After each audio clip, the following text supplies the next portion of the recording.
Antes de mais nada, começando a nossa conversa de hoje, um abraço para as mulheres de todos os gêneros e que elas possam avançar nas suas lutas e conquistas pelos direitos sociais e igualitários com relação aos homens. Parabéns, portanto, a vocês que estão aí na luta pela posição social mais justa e das reparações que são necessárias para as mulheres na nossa sociedade. Avanços e lutas, portanto. Mas vamos às pontuações de hoje. Tem diversos assuntos que merecem, pelo menos alguns deles, a nossa atenção. A primeira é a situação do Edu Bananinha, que está aí para ter o seu passaporte, digamos, cassado. Não se sabe por que ainda não foi feito. Alguns já defenderam até que ele deveria, essa altura, estar com prisão preventiva decretada pelo fato de ele estar cometendo crimes de lesa-pátria lá nos Estados Unidos, sempre buscando o apoio, pelo menos das botas, claro, de Trump e seus apaniguados.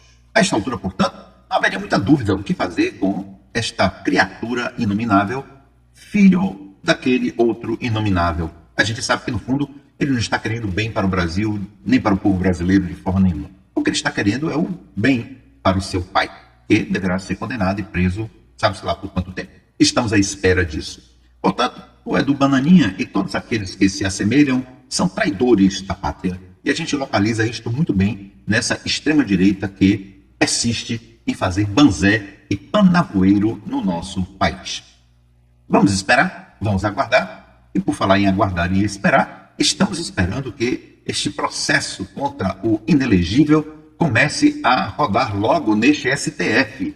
Tudo está muito bem claro, tudo está muito bem esclarecido. Os generais que estão sendo processados estão colocando as cartas na mesa, indicando que o inelegível realmente foi o líder que levou à tentativa de golpe.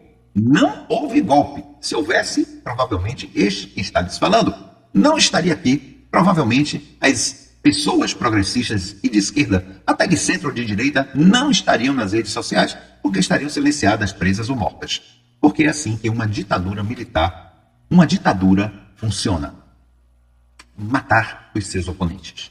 Pulverizar para que ela perdure cometendo as suas atrocidades. Agora vamos para uma outra questão que é muito importante.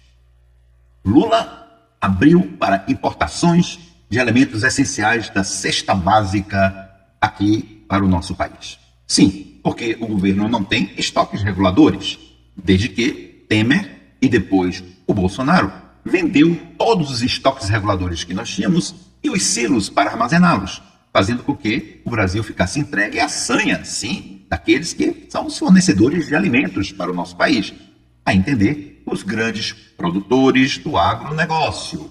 Via de regra, são eles que têm a grande rede de distribuição de alimentos, estabelecendo os preços que queriam àquela época. E sim, sabemos no que resultou. 33% da população brasileira morrendo de fome e uma boa parte da população se alimentando mal.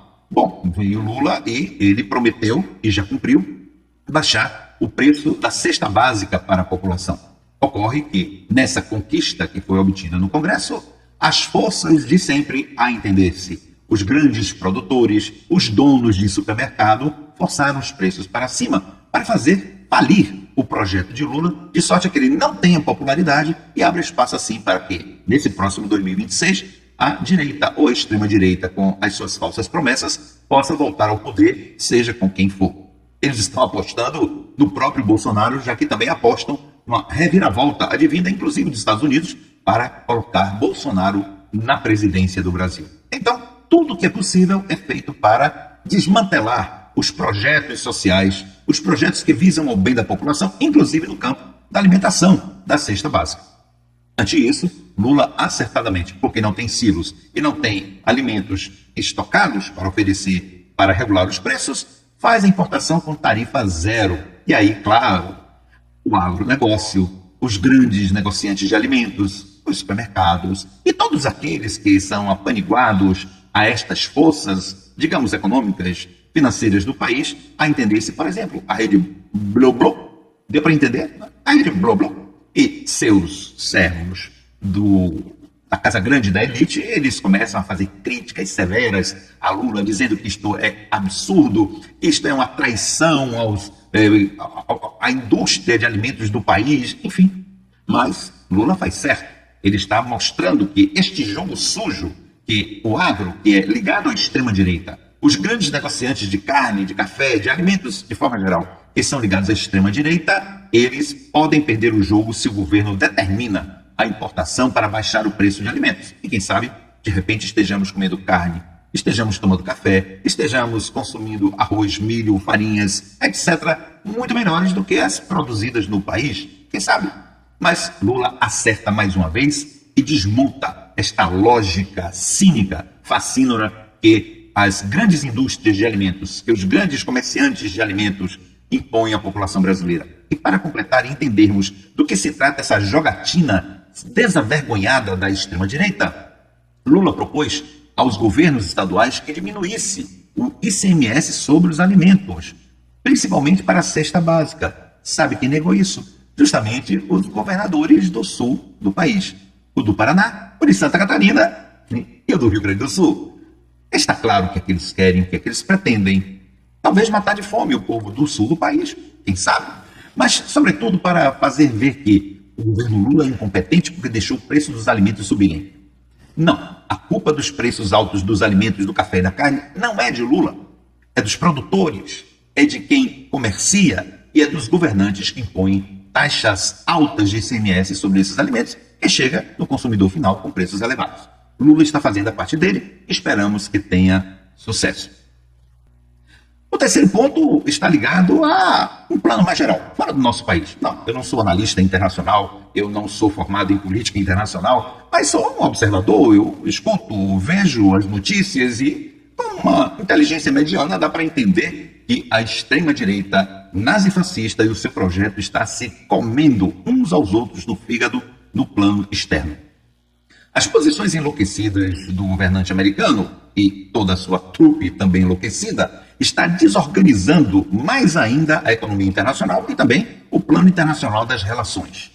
Claro que Trump, ao humilhar Zelensky na famosa entrevista na Casa Branca, dava a impressão de que iria na direção de Putin, apoiando a Rússia sobre a questão da guerra que se estabelece entre Ucrânia e Rússia. Qual não é a surpresa quando de repente Trump se volta para Putin, porque Putin tomou certas decisões relacionadas à situação desta guerra e Trump ataca Putin. Ou seja, a extrema-direita não tem no seu ícone maior, a entender-se o Donald Trump, uma diretriz sobre o que pensar no plano das relações internacionais, calando a extrema-direita que não sabe para onde ir, já que este ícone demonstra que está desarrazoado.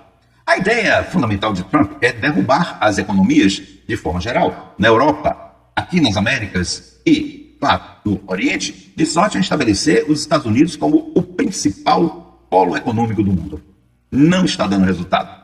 Nada abala o crescimento da Rússia, da China, da Índia, do Brasil.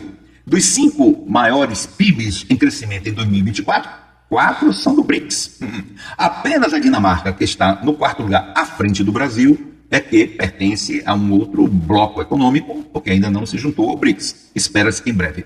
Portanto, isto mostra que o BRICS é um bloco econômico de sucesso, porque mesmo a Rússia tendo embargos econômicos de todos os lugares, ela consegue se situar como o terceiro, se não me engano, o terceiro maior PIB em crescimento no mundo.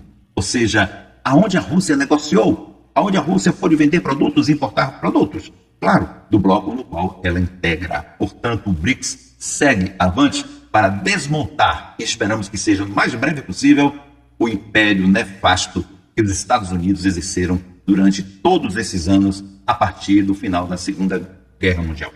Esperamos que a desdolarização comandada pela nossa querida Dilma Rousseff ande rápido, venha rápido, para que o mundo caminhe, sim, para um mundo multipolar, democrático e livre, como, aliás, queremos que seja o próprio Brasil.